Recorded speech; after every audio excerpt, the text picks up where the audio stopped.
In this video, I'm going to show you how to fix Roblox cannot continue installation because another installer is running. So please watch the video until the end.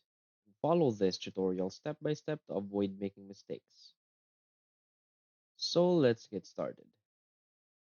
So the first thing you want to do is to hit Windows plus R on your keyboard and this will show up. Now what you want to do is type this exact text, which is percentage local app data percentage.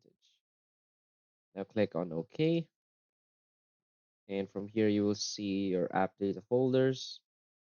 Now from here you want to scroll down and find your Roblox folder. Now you want to delete that folder. So in my case, I have already deleted mine. So if you will see your Roblox folder here, just simply delete the folder. Now close this and go to your search bar and search for add or remove programs. Now search for Roblox.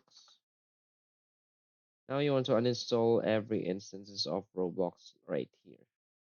Now after uninstalling, you want to open your Microsoft Store.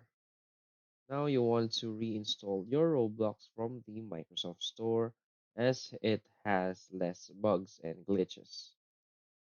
So just search for Roblox, click on Roblox, and just simply download it from here. So that's it. So if you find this video helpful, please hit like and subscribe. Thanks.